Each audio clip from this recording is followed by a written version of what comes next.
वो जाता है इनको आर्मी, मतलब जो रिटायर होते हैं ना, छोटे रैंक के, छोटे कैडर के, अब टू सूबेदार में है ये। तो वो ये प्रोडक्ट परचेज करते थे।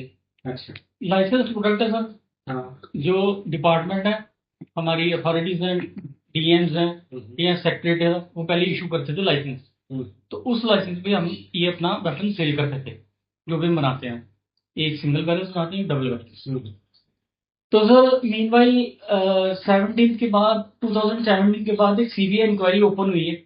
उसमें से लाइसेंस इशू होना बंद कर गई वो, मतलब गवर्नमेंट, जेएंडके स्टेट गवर्नमेंट बंद ही कर गई सर लाइसेंस इशू करना। अच्छा। तो उसकी वजह से बैडली हिट हुई है हमारी इंडस्ट्री।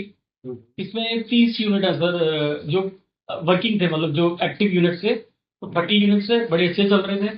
लेकिन सिर्फ एक ही ये जो, मतलब किसी चीज का वो साइकिल होता है, तो उसमें सर एक ये साइकिल, ये इकोसिस्टम में वो पार्ट मिसिंग है कि गवर्नमेंट जो अथॉरिटीज हैं वो लाइसेंस इशू नहीं कर रही आर्मी पर्सनल को। वो सिंपल एक सर एक एम्प्लॉयमेंट जनरेशन थी।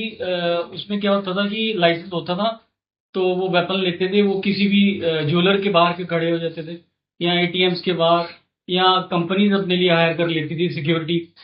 तो ये यही था सर इसमें पैटर्न। तो मतलब फ्रॉम द वेरी रूट, जो मेन इसकी रिक्वायरमेंट है जिससे हम बनाएंगे या सेल होगी, वही गवर्नमेंट ने कट ऑफ कर दिया थी, लाइसेंसेस बनाने बंद कर दिए।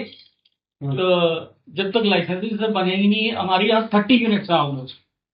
किसी की कैपेसिटी 1500 गन की है, किसी की 2000 की है, किसी की 1800 की है, कुछ 700 वाले भी हैं सर। तो मिलके मतलब 25,000 वेपन ऑल ओवर इंडिया में, यही है सर सबसे बड़ी इंडस्ट्री J&K में ही थी।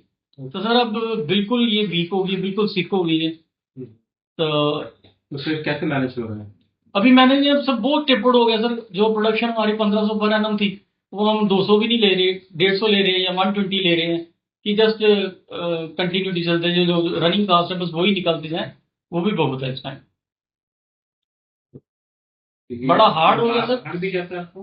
हाँ जी, बाहर भी जाते हैं सर, इंटर स्टेट भी जाते थे। इंटर स्टेट भी यूपी सर एक हब था, यूपी था, पंजाब था। ये दो एक हब थे हमारे यहाँ।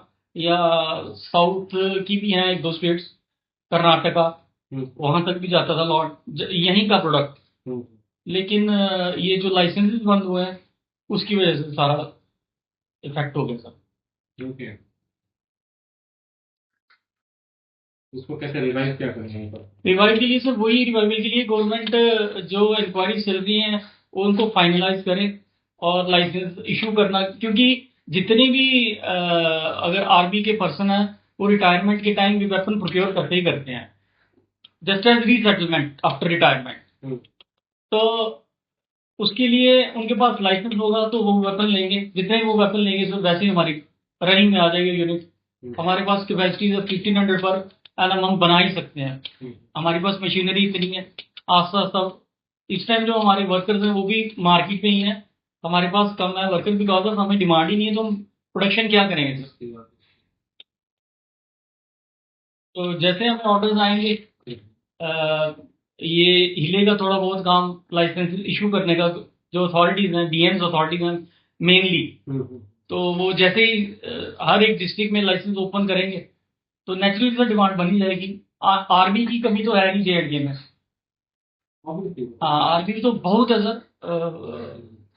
यहाँ हमारे पोस्टेड जितनी भी हैं, तो कोई अगर किश्तवाड़ में पोस्टेड है वहाँ लाइसेंस इशू हो जाए, कोई श्रीनगर में है वहाँ से हो जाए, कोई हमारे जे मतलब जम्मू रीजन में ही है या पुंछ रीजन में है या उधमपुर डिस्ट्रिक्ट में है या सांबा डिस्ट्रिक्ट में है या कठुआ डिस्ट्रिक्ट में है, अगर लाइसेंस सर जितनी जितनी एप्लीकेशन लग रही हैं, वो लाइसेंस भी इशू होते हैं, तो बड़ी हमारा ट्रेड चल जाए सर, एक बार फिर से बूम पे आ जाएगा जी।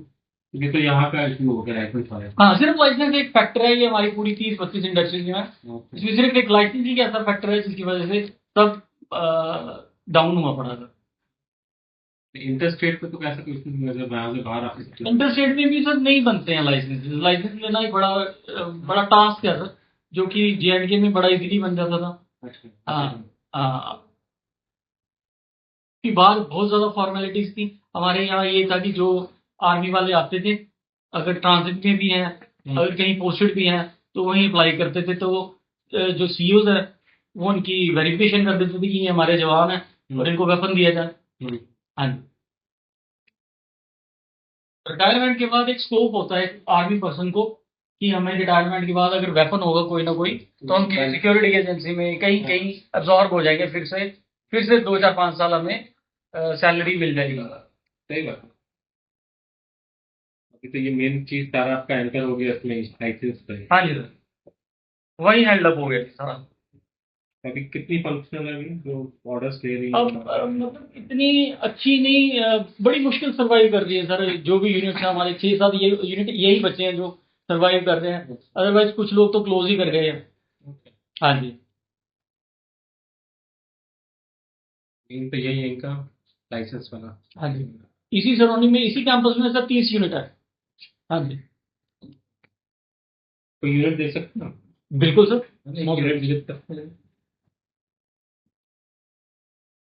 सर ये तो अपने हम अकॉर्डिंगली जो हमारे रॉ मटेरियल लोकल हमें अवेलेबल है सर। नेचुरल, हाँ बहुत अच्छी इंडस्ट्री थी सर ये। अच्छा, 2017 से पहले बहुत अच्छी इंडस्ट्री थी।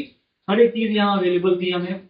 हमें इसमें ऑलमोस्ट 2 3 4 टाइप के आयरन चाहिए होते सर, स्क्वायर में राउंड में, वो में अवेलेबल थे। दिल्ली से माल आ जाता था, लोकल आ जाता था। और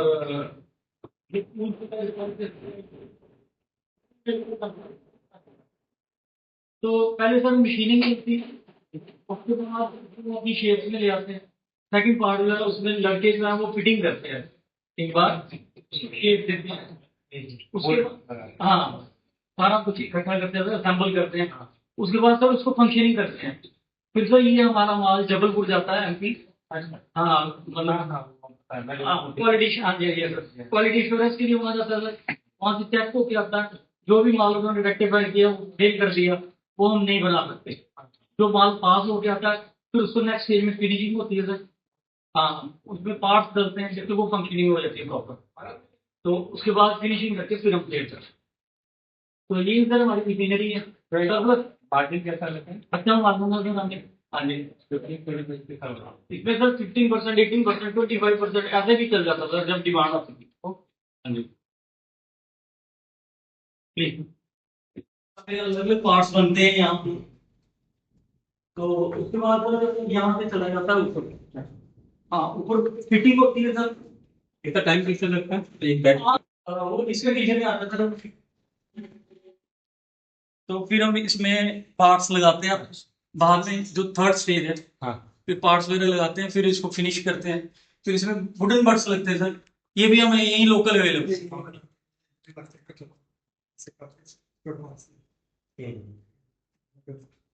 ये सिर्फ कटिंग वगैरह करके उसमें पार्ट फिट किए जाते हैं।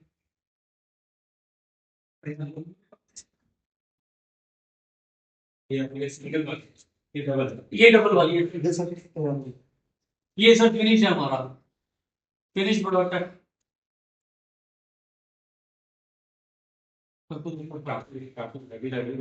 जी सर, हैवी सर। ये वॉचमैन वगैरह जो भी होते हैं एटीएम के बाहर हाँ। या बैंक्स के बाहर देखेंगे एम्प्लॉयड होते हैं, तो या सर जो कैश वैन्स में चलते हैं, जो क्या कॉस्टिंग क्या होती है? ये सर 27,000 to 30,000 वैसे ये वेरी करता है। इसीलिए सर कम से 1 लाख तक भी जाती है। ये सर सिंगल बेड है, ये भी फिनिश है। तब का वो आपने सिक्योरिटी गार्ड से कहा सर यही बात प्रोडक्ट देखनी पड़ेगी, पर वो उसको डबल कुछ आती है ना। ये वाली होती है सर, ये डबल वाली होती है सर। इसमें कोई मोहब्बत होती है ऐसे कोई शौक है।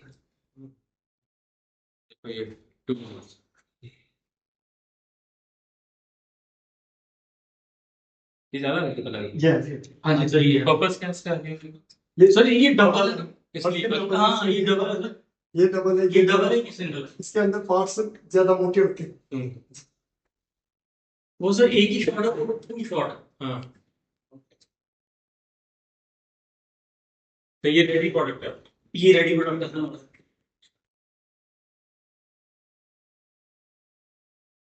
ये स्टॉक पे रखना है आपने? हाँ जी ये स्टॉक है सर हमारे पास, रेडीली अवेलेबल है हमें। रिक्वायरमेंट होगी तो सर ये वहीं से सर साथ करता है, जो जितना हम टेस्ट करवाते हैं, जो पास लाइसेंस में अगर इशू हो, जो मतलब जो डिजर्व करते हैं लोग उनको दीजिए। आर्मी पर्सन को डाटा आर्मी पर्सन को वो हमसे ये प्रोडक्ट लें वो एक किस्म की